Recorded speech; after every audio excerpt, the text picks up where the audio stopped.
کے لیے؟ اپنے لیے بنایا۔ ایک جگہ اللہ تعالیٰ فرماتے ہیں اے بندے انی لکا محبن، میں تجھ سے محبت کرتا ہوں، میں تجھ سے محبت کرتا ہوں، میرے محبت کا حق یہ ہے کہ تو بھی مجھ سے محبت کر۔ میری محبت کا حق یہ ہے کہ تو بھی مجھ سے محبت کر۔ تبارک الذی بیدہ الملک وہو علی کل شیء قدیر، بڑی بابرکت ہے وہ ذات جس کے قبضے میں ساری کائنات ہے اور وہ ہر چیز پر کامل قدرت رکھتا ہے۔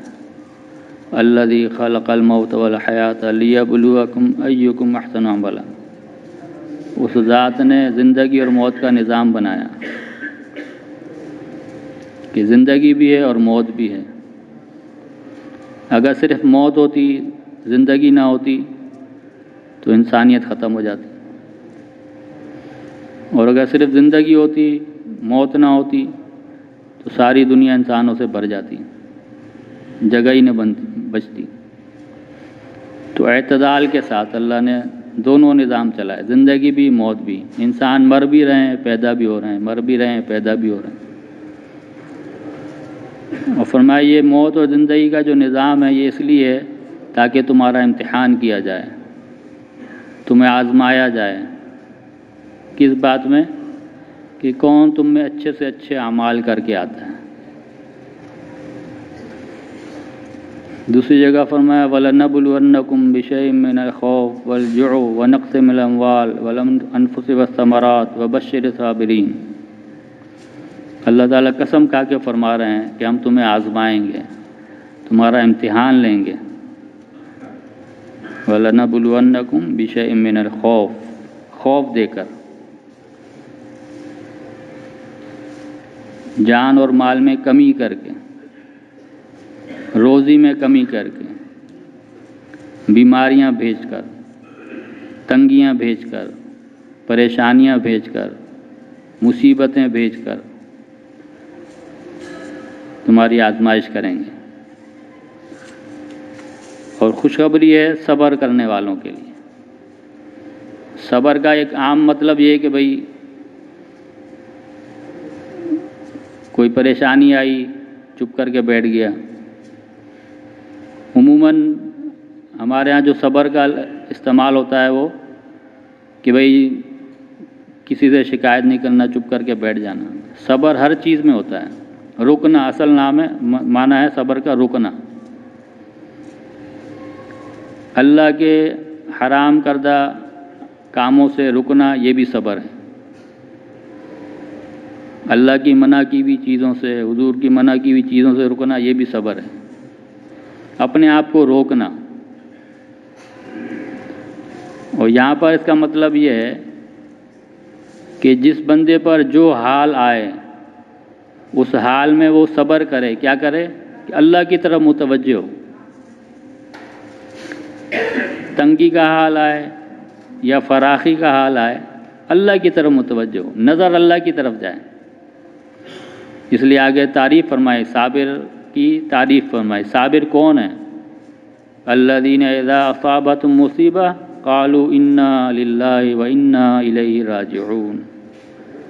صابر وہ ہے کہ جب اس کے اوپر کوئی مصیبت، کوئی حال آتا ہے، چاہے کسی قسم کا ہو، دکھ کا ہو، پریشانی کا ہو، بیماری کا ہو یا فراخی کا ہو، خوشی کا ہو، جو حال ہے اچھا یا برا، تو وہ کیا کہتا ہے؟ انا للہ، میں اللہ کا ہوں، وَإِنَّا إِلَيْهِ راجعون، مجھے اللہ کی طرف جانا ہے۔ مالدار مالداری میں اللہ کو نہ بھولیں، غریب تنگی میں اللہ کو نہ بھولیں، جس کو کوئی خوشی پہنچی وہ خوشی کے اندر اللہ کو نہ بھولیں، جس کو کوئی تکلیف پہنچی وہ تکلیف کے اندر اللہ کو نہ بھولیں۔ یہ ہے صبر۔ تو ہم میں سے ہر ایک آزمائش کے اندر ہے، امتحان کے اندر ہے۔ ایک اور جگہ فرمایا انما اموالکم واولادکم فتنہ، تمہارے مال، تمہاری اولاد آزمائش ہے۔ یہ کوئی وقت گزاری کی چیز نہیں ہے. مال اور اولاد وقت گزاری کی اور جناب ٹھاٹ باٹ کی عیش و عشرت کی چیز نہیں ہے، بلکہ یہ آزمائش کی چیز ہے. مال چاہے تھوڑا ہو یا زیادہ ہو، دونوں میں آزمائش ہے. ارب پتی ہے تو وہ بھی آزمائش کے اندر ہے، اس کا مال، اس کے یہ ارب روپے آزمائش ہے. اور کسی کے پاس 100 روپے ہیں تو 100 روپے کے اندر آزمائش میں ہے. حاکم ہے تو وہ حکومت کے اندر آزمائش میں ہے. محکوم ہے تو وہ اپنے محکومیت کے اندر آزمائش میں ہے. اب اس چیز کو سمجھنا اور اس چیز کو اپنے دل میں اتار کر اپنے آپ کو ان اعمال کے اندر لگانا جن اعمال کے ذریعے سے اللہ پاک اس امتحان میں کامیاب کرے.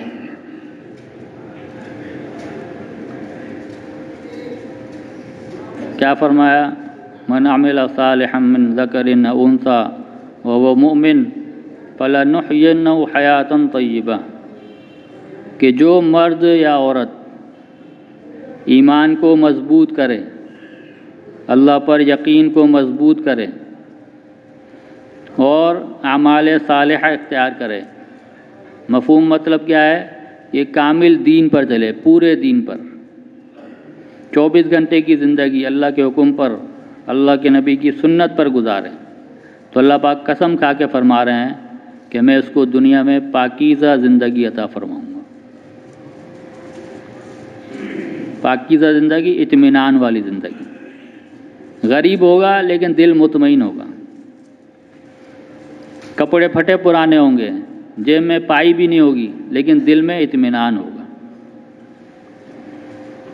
اور اگر امیر ہوگا، مالدار ہوگا، لیکن مضبوط ایمان یقین والا، دین پر چلنے والا ہوگا تو دل میں اطمینان ہوگا.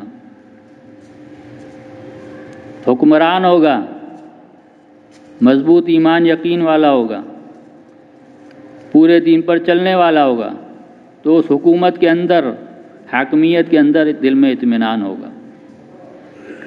اگر عوام میں سے ہوگا لیکن دین پر چلنے والا ہوگا تو اطمینان میں ہوگا. پاکیزہ زندگی،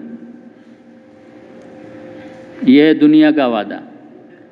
یہ ہے آزمائش کے اندر پورا اترنے پر انعام اللہ کا.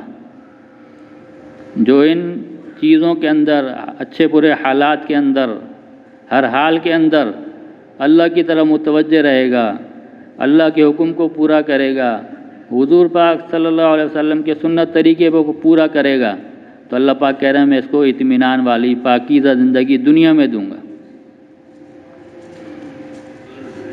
آسان لفظوں میں جیسے کہیں بھئی دنیا میں ہی جنت کا مزہ آ جائے گا، دنیا میں ہی جنت کا مزہ آ جائے گا.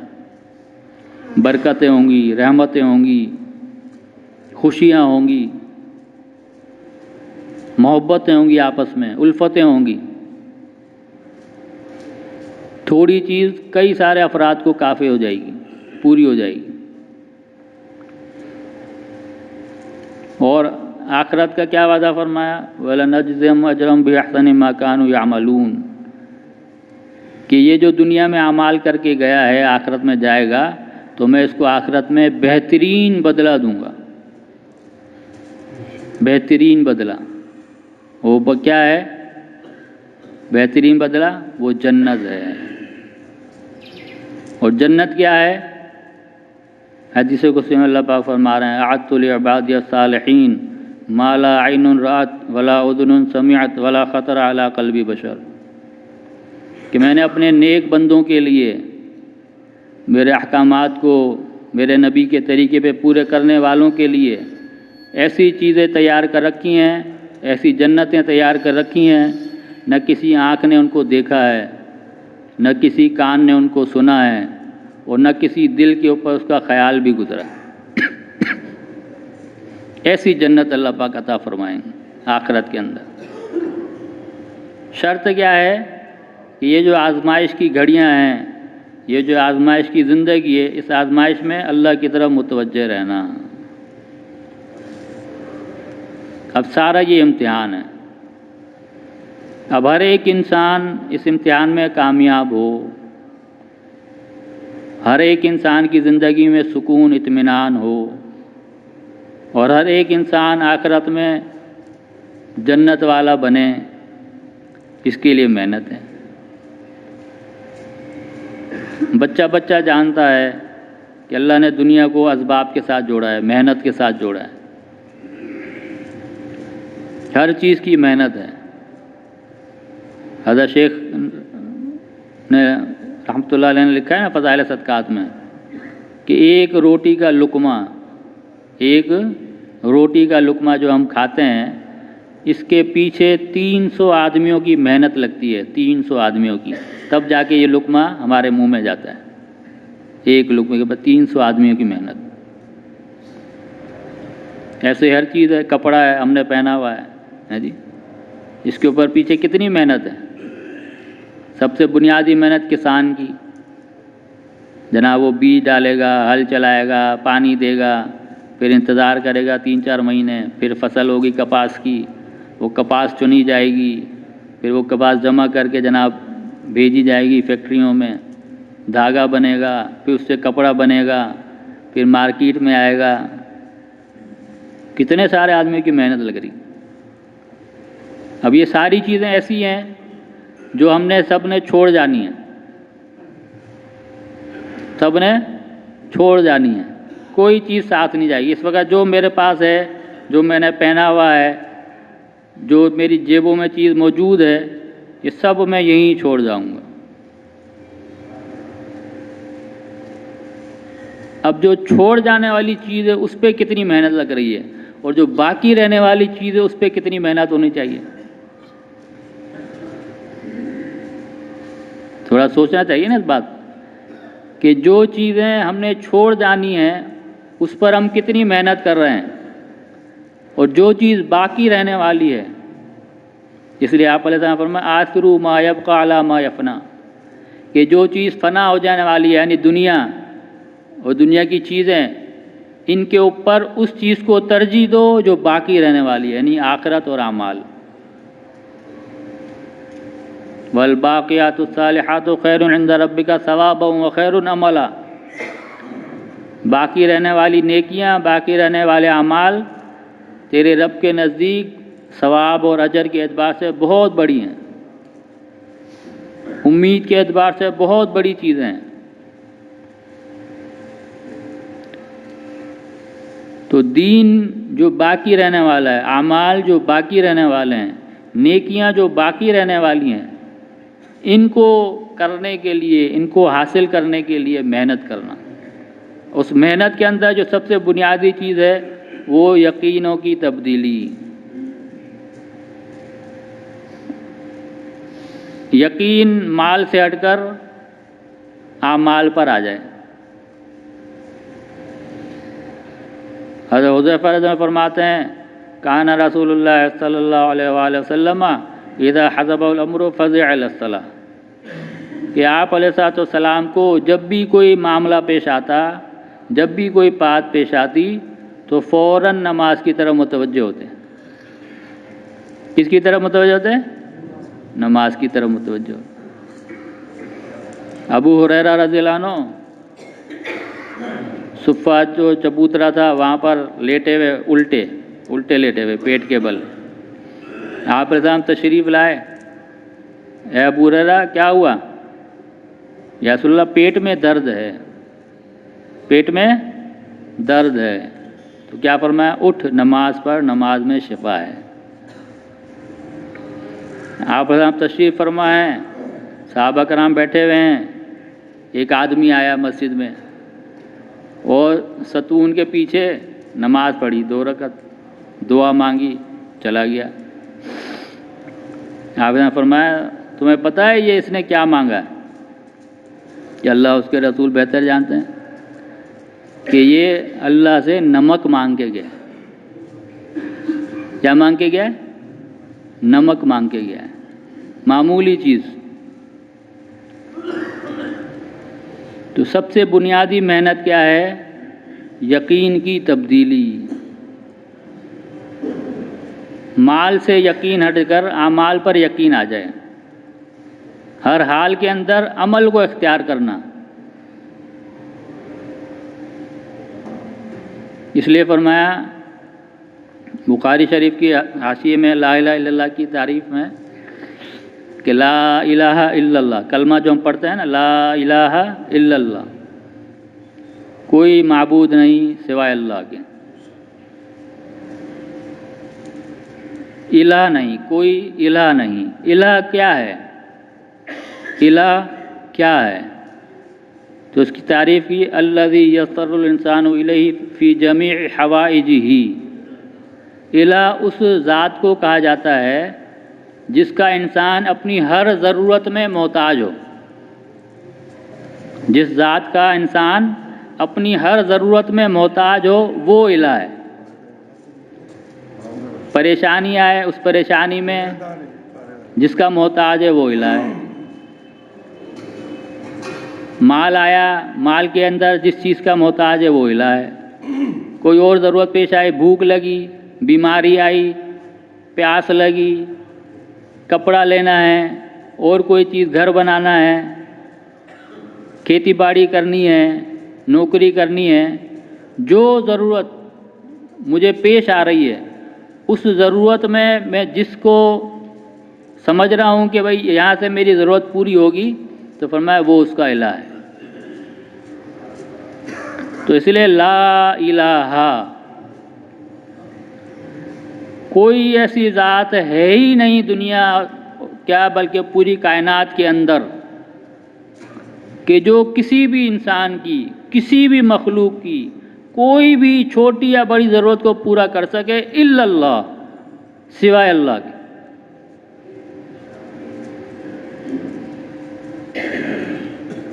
اب بچے سے پوچھو تو وہ بھی کہے گا بھائی رازق اللہ ہے، رازق اللہ ہے، مالک اللہ ہے، خالق اللہ ہے، لیکن یہ معلومات ہیں، ابھی تک دل میں نہیں اتری ہیں۔ یہ ہماری دماغ کی معلومات ہیں، دل میں یہ باتیں نہیں اتری ہیں کہ اللہ خالق ہے، اللہ مالک ہے، اللہ رازق ہے۔ اس کے دل میں اتارنے کے لیے محنت ہے۔ جیسے آتا ہے واقعہ، آپ علیہ الصلوۃ والسلام کے پاس دیہات سے، گاؤں سے، کسی گاؤں سے کوئی وفد آیا کہ جی ہم اسلام قبول کرنا چاہتے ہیں، مسلمان ہونا چاہتے ہیں۔ تو آپ علیہ السلام نے ان کو کلمہ پڑھایا، جو اس وقت تک احکامات تھے وہ احکامات بتائے۔ اب جب کلمہ پڑھا، اب جب غیر مسلم کلمہ پڑھتا ہے تو دل میں ایک اطمینان اور سکون محسوس ہوتا ہے۔ تو وہ جب اطمینان دل میں تھوڑا سا محسوس ہوا تو خوشی کے مارے کہنے لگے آمنا، خوشی کے مارے کیا کہنے لگے؟ آمنا، کہ ہم ایمان لے آئے، ہم مومن بن گئے۔ تو اللہ تعالیٰ نے فوراً جبریل السلام کے ذریعے آیت اتار دی، قالت الاعراب آمنا قل لم تؤمنوا ولكن قولوا اسلمنا ولما يدخل الایمان فی قلوبکم، کہ دیہاتی لوگ کہہ رہے ہیں کہ ہم ایمان لے آئے۔ اے نبی جی آپ ان سے کہیے کہ ابھی تم ایمان نہیں لائے، ابھی تم ایمان نہیں لائے۔ اللہ تو دلوں کے حال کو جانتا ہے نا، علیم بذات الصدور، جو کچھ سینوں میں اس کو جانتا ہے۔ تو وہ اللہ کہہ رہا ہے کہ ابھی تم ایمان نہیں لائے، ولیکن قولوا اسلمنا، یہ کہو کہ ہم مسلمان ہو گئے، اسلام لے آئے۔ ولما يدخل الایمان فی قلوبکم، ابھی تک ایمان تو تمہارے دل میں داخل ہی نہیں ہوا ہے۔ اب اس میں کیا بتا رہے ہیں اللہ پاک کہ ایمان بنانے سے بنتا ہے، آتا نہیں ہے، ایمان کو حاصل کرنا پڑتا ہے۔ اب ہم میں اور ان میں تھوڑا سا فرق ہے، غور کریں۔ اب وہ 10 کلومیٹر 15-20 کلومیٹر سے چل کر آئے ہوں گے نا، ہے جی، دیہات کے رہنے والے تھے نا، وہاں اپنے گاؤں سے اٹھ کر مدینہ آئے نا، آپ علیہ السلام کی خدمت میں حاضر ہوئے۔ سمجھ رہے ہیں میری بات، سمجھ رہے ہیں؟ اپنے گاؤں سے اٹھ کر ہجرت کر کے اور مشقت برداشت کر کے اونٹ پہ یا گھوڑے پہ یا خچر پہ بیٹھ کر آئے ہیں، انہوں نے تکلیف برداشت کی نا آنے کی، اور پھر آ کر آپ کی خدمت میں کلمہ پڑھا ہے۔ میں نے اور آپ نے تو ماں کی گود میں کلمہ پڑھا ہے، ہم نے کوئی مشقت برداشت کی؟ کوئی مشقت برداشت نہیں کی۔ ان کی جان بھی لگی، ان کا مال بھی لگا، ان کا وقت بھی لگا، اپنے گاؤں سے اٹھ کر آ رہے ہیں، جان مال وقت خرچ کر کے آ رہے ہیں اور کلمہ پڑھ رہے ہیں طلب کے ساتھ۔ پھر بھی اللہ کہہ رہا ہے لما یدخل الایمان فی قلوبکم، ابھی تو ایمان تمہارے دل میں داخل ہی نہیں ہوا ہے۔ میں نے اور آپ نے تو ماں کی گود میں کلمہ پڑھا، نہ جان لگی، نہ مال لگا، نہ وقت لگا بھائی؟ تو بتاؤ ہمارے ایمان کا کیا حال ہوگا بھائی؟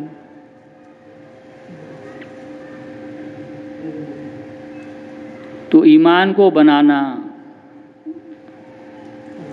فرمایا دو نعمتیں ایسی ہیں جو اللہ نے بہت کم اتاری ہیں، اگر لڑائی لڑ کے بھی اس کو حاصل کرنا پڑے تو ضرور حاصل کرو، ایک ایمان اور ایک اچھے اخلاق۔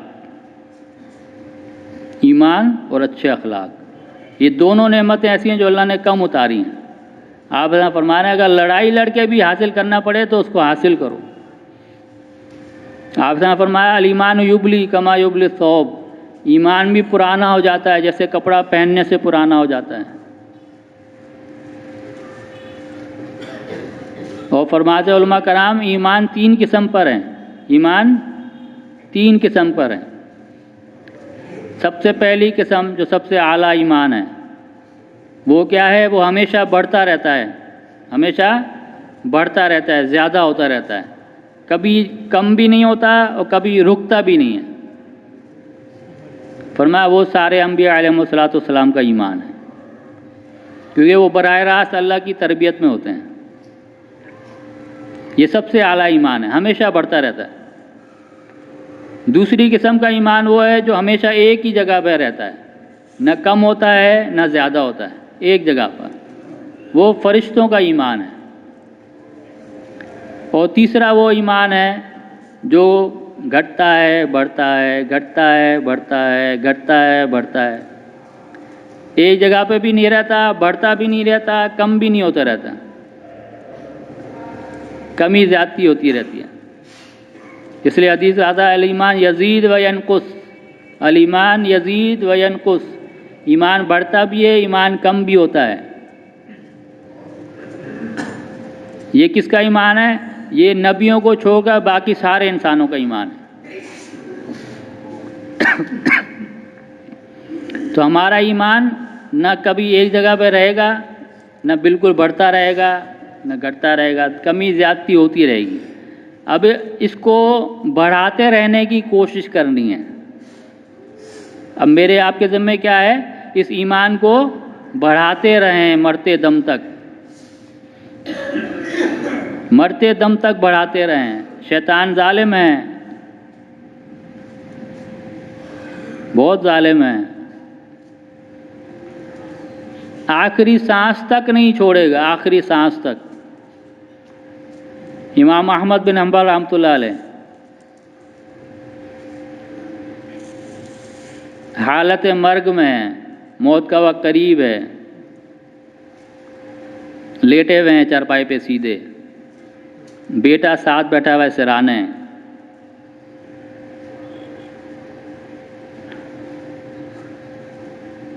بے ہوشی کی حالت ہے، ایک دم آنکھیں کھولیں اور سامنے دیکھا، مانا ایسی نظروں سے دیکھا کہ جیسے سامنے کوئی کھڑا ہو، اور اسے کہہ رہے ہیں ابھی نہیں، ابھی نہیں، ابھی نہیں، ابھی نہیں۔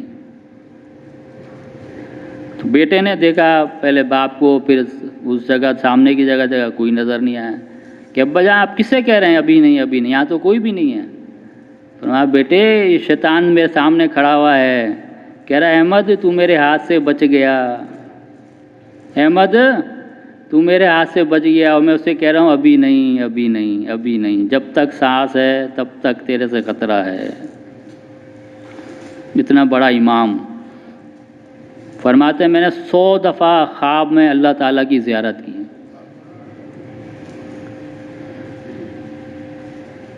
جس شخص کو اللہ خود اپنی زیارت کرائے خواب میں 100 دفعہ، ایک دفعہ بھی نہیں 100 دفعہ، وہ یہ کہہ رہا ہے ابھی نہیں ابھی نہیں ابھی نہیں ابھی نہیں. تو میں اور آپ کیوں مطمئن ہیں؟ میں اور آپ کیوں مطمئن ہیں؟ سوچنے کی بات ہے نا. مجھے اور آپ کو کیوں اطمینان ہے؟ کیا جبریل نے آ کے ہمیں گارنٹی دی ہے جی؟ جبرائیل نے آ کے ہمیں گارنٹی دی ہے کوئی؟ یا آپ علیہ السلام خود تشریف لائے ہو گارنٹی دیو ہاں بھائی یہ مفتی عمر کو بھائی تو مطمئن ہو جا، تو یہ کوئی حساب کتاب نہیں ہے، تو سیدھا جنت میں جائے گا. تو یہ شیطان کے دھوکے میں ہم مبتلا ہیں. حالانکہ حدیث میں تو آتا ہے کہ مومن کبھی مطمئن نہیں ہوتا. اطمینان مومن کی موت ہے.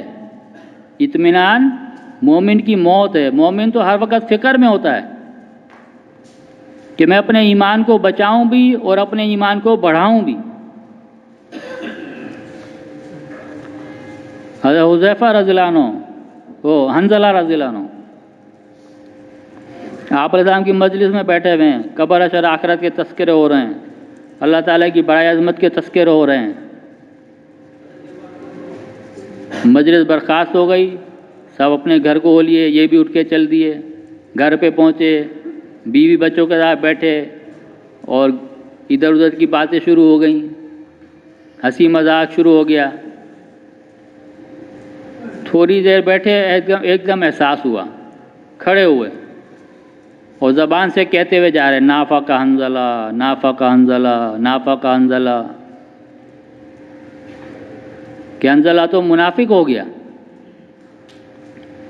یہ بہت بڑی بات ہے اپنے آپ کو ایسے کہنا حنظلہ منافق ہو گیا. منافق اسے کہا جاتا ہے جو زبان سے اپنے آپ کو مسلمان ظاہر کریں، دل میں کفر رکھتا ہو، وہ منافق ہے. اور اللہ نے فرمایا ہے کہ منافق قیامت کے جہنم میں سب سے آخری نچلے طبقے میں ہوں گے. سب سے جو سخت عذاب ہے وہ منافقوں کو ہوگا جہنم کے اندر. یہودیوں عیسائیوں کو مشرکوں کو بھی اتنا جو ہے نا سخت عذاب نہیں ہوگا جتنا منافقوں کو ہوگا. تو اتنی بڑی بات زبان سے کہتے ہوئے جائے نافق حنظلہ نافق حنظلہ، حنظلہ منافق ہو گیا. راستے میں ابوبکر صدیق رضی اللہ عنہ ملے، اے حنظلہ خیر تو ہے، ہوش میں تو ہو، کیا کہہ رہے ہو؟ تو عرض کیا کہ جب ہم آپ علیہ السلام کے ساتھ ہوتے ہیں، اللہ کی بڑائی عظمت کے تذکرے ہوتے ہیں، قبر حشر آخرت کی بات ہوتی ہے، قرآن سنایا جاتا ہے، تو ہماری ایک عجیب کیفیت ہوتی ہے. اور جب ہم گھر میں آتے ہیں تو وہ ساری کیفیت ختم ہو جاتی ہے. تو یہ تو منافقت ہو گئی کہ آپ علیہ السلام کے مجلس میں کچھ اور گھر پہ کچھ اور. تو ابوبکر صدیق رضی اللہ عنہ کو بھی ڈر لگ گیا. وہ شخصیت جس کے بارے میں تمام اہل سنت والجماعت کے علماء کا اتفاق ہے کہ انبیاء علیہ السلام کے بعد سب سے جو ایمان میں زیادہ ہیں وہ ابوبکر صدیق رضی اللہ عنہ، سب سے زیادہ ایمان ان کا ہے. ان کو بھی ڈر لگے کہ ہاں یہ تو میری بھی حالت ہوتی ہے، یہ تو نفاق ہے واقعی. اب دونوں پریشان ہو کے جا رہے ہیں آپ علیہ السلام کے پاس، جا کے صورتحال عرض کی. تو آپ نے فرمایا کہ حنظلہ اگر وہ حالت ایمان کی جو میرے پاس تمہاری ہوتی ہے وہ اگر تمہاری گھر پر بھی ہو تو فرشتے تم سے تمہارے گھروں پر، تمہارے جو ہے رستے میں، کاروبار کی جگہ، گلی کے نکڑوں پر، بستر پر تم سے مصافحہ کریں. لیکن حنظلہ گاہے گاہے یعنی کبھی کبھی. کیا مطلب؟ الایمان یزید و ینقص، یزید و ینقص. ایمان گھٹتا بڑھتا رہتا ہے. آخرت کے تذکرے ہوں گے، اللہ کے بڑی عظمت کے تذکرے ہوں گے تو ایمان ترقی کرے گا. دنیا کے ماحول میں جائیں گے تو ایمان میں کمی آنا شروع ہو جائے گی. اس لیے کیا فرماتے ہیں حضرات کہ بھئی اپنی دکانوں پر تعلیم کے حلقے لگاؤ، اپنی دکانوں کو دعوت کا مرکز بناؤ، اپنے آفسوں کو دعوت کا مرکز بناؤ، جس جگہ تم کام کر رہے ہو وہاں دعوت چلاؤ، اللہ کے بڑے عظمت کے تذکرے کرو، قبر اشر آخرت کے تذکرے کرو، تاکہ جو نحوست ہے بازار کی، دنیا کی نحوست ہمارے گھروں سے، ہمارے دکانوں سے، ہمارے آفسوں سے، ہمارے جو ہے وہ زمینوں سے نکلے۔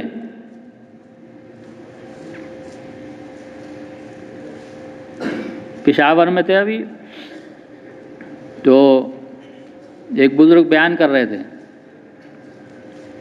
عصر کا غالباً، تو انہوں نے فرمایا جب زبان 1000 مرتبہ، جب زبان 1000 مرتبہ بولتی ہے اللہ سے ہوتا ہے، تو دل 1 مرتبہ بولتا ہے اللہ سے ہوتا ہے، اور جب دل 1000 مرتبہ بولتا ہے اللہ سے ہوتا ہے تو دماغ 1 دفعہ بولتا ہے اللہ سے ہوتا ہے، اور جب دماغ 1000 مرتبہ بولتا ہے اللہ سے ہوتا ہے تو روح 1 مرتبہ بولتی ہے اللہ سے ہوتا ہے۔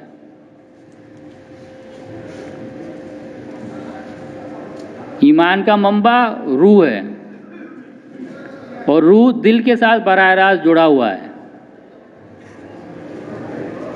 تو اتنی محنت چاہیے ایمان بنانے کے لیے۔ آپ نے فرمایا اگر آدمی کے دل میں ذرے کے برابر ایمان ہو، ذرہ ایمان، لمشى علی الماء کما یمشی علی الارض، او کما قال علیہ الصلوۃ والسلام، فرمایا پانی پر ایسے چلے جیسے زمین پہ چلتا ہے، ذرہ ایمان والا، جس کے دل میں ذرہ ایمان ہو وہ پانی پر ایسے چلے گا جیسے زمین پر چلتا ہے، اس کو کشتی کی ضرورت نہیں پڑے گی۔ ایمان کو بنانا میرے دوستو سب سے بنیادی محنت، ساری زندگی بھی اگر لگ جائے نا تب بھی سودا سستا ہے۔ کیسے؟ ایک آدمی بھوکا ننگا مر گیا، بھوک بھی ہے، پیاس بھی ہے، ننگا بھی ہے، اب دنیا والے تو کہیں گے بھائی بڑا جو ہے نا وہ گندی موت مرا ہے، ذلت کی موت مرا ہے، لیکن دل میں ایمان ہے تو یہ دنیا کا سب سے کامیاب ترین انسان ہے، جنت کے اندر اعلیٰ درجات کو حاصل کرے گا۔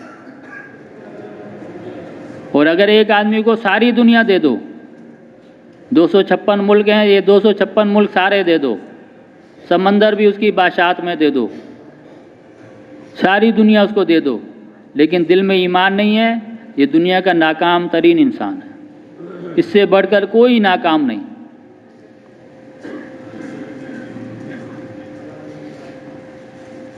تو ایمان کو بنانا یہ بنیادی محنت ہے، اس لیے دعوت کو چلانا ہر جگہ پر، شرم اور جھجک کو چھوڑ کر ہر جگہ پر دعوت کو چلائیں، اللہ سے ہونے کو بولیں، مخلوق سے اللہ کے حکم کے بغیر نہ ہونے کو بولیں، اللہ کے خالق ہونے کو بولیں، اللہ کے مالک ہونے کو بولیں، اللہ کے رازق ہونے کو بولیں۔ اب میں دکاندار ہوں تو میرا کیا ذہن ہے، میرا کیا یقین ہے کہ دکان سے روزی ملتی ہے۔ کہاں سے روزی ملتی ہے؟ دکان سے۔ اور میں اگر زمیندار ہوں تو میرا یقین کیا ہے کہ زمین سے روزی ملتی ہے۔ میں اگر جو ہے وہ کوئی انجینئر ڈاکٹر ہوں تو میرا یقین یہ ہے بھائی انجینئرنگ سے ڈاکٹری سے روزی ملتی ہے۔ میں اگر جو ہے میں نے MP ہوں تو بھائی حکومت سے روزی ملتی ہے۔ اللہ کیا کہہ رہا ہے؟ وَفِي السَّمَاءِ رِزْقُكُمْ وَمَا تُوعَدُونَ، کہ تمہاری روزی تو آسمانوں میں ہے۔ تمہاری روزی کہاں ہے؟ آسمانوں میں۔ سب کی نفی ہو گئی نا، روزی تو آسمانوں میں ہے، یہ تو ایک سبب ہے، نوکری کرنا، دکانداری کرنا، زمیندارہ کرنا، یہ تو ایک سبب ہے، روزی تو آسمانوں میں ہے۔ تو اس لیے میرے دوستو بزرگوں، ہم اپنے آپ کو ہر وقت تیاری میں رکھیں، محنت کے اندر رکھیں، کبھی بھی غافل نہ ہوں، کبھی مطمئن نہ ہوں، ہر آن ہر گھڑی ہمارے دل میں یہ احساس ہو اور یہ طلب ہو اور یہ جو ہے نا بے چینی ہو کہ میری موت اس حال میں آئے کہ اللہ مجھ سے راضی ہو اور میرے دل میں جو ہے وہ مضبوط ایمان ہو. اور اس کے لیے یہی ایک راستہ ہے، سردار انبیاء والا راستہ، دعوت والا، دعوت کی محنت والا راستہ. اور میرا آپ کا ایمان ہے کہ آپ علیہ السلام آخری نبی ہیں. اب قیامت تک کوئی نبی نہیں آئے گا. ختم نبوت کے طفیل اللہ نے ہر مسلمان کو ذمہ دار بنایا ہے. ما کان محمد ابا احد من رجالکم ولکن رسول اللہ وخاتم النبیین. قرآن میں اللہ نے اعلان فرما دیا کہ حضرت محمد صلی اللہ علیہ وسلم مردوں میں سے کسی کے والد نہیں ہیں، لیکن وہ اللہ کے رسول ہیں اور خاتم النبیین ہیں. اب نبوت کا دروازہ ان پر بند ہو گیا. وما ارسلناک الا کافۃ للناس، کہ اے نبی جی ہم نے آپ کو ساری انسانیت کے لیے رسول بنایا ہے. قیامت تک آنے والے تمام انسان آپ علیہ السلام کی امت میں ہیں. اس لیے فرمایا قل ھذہ سبیلی ادعو الی اللہ علی بصیرۃ انا ومن اتبعنی. اے نبی جی آپ اپنی امت سے کہیے کہ یہ ہے میرا راستہ، یہ میرا کام، راستہ یہ ہے میرا راستہ. اب یہ جو ھذہ سبیلی کہا نا، ھذہ سبیلی یہ ہے میرا راستہ، یعنی جو آدمی جس راستے پہ چل رہا ہو نا، جس راستے پر چل رہا ہو تو اسے کہا جائے گا بھئی، وہ کہے گا یہ میرا راستہ ہے. یعنی میں چل رہا ہوں، اس راستے پر چل رہا ہوں اور میں یہ کام کر رہا ہوں. کیا؟ ادعو الی اللہ، کہ میں اللہ کی طرف بلاتا ہوں. اعلیٰ بصیرت، حکمت بصیرت کے ساتھ.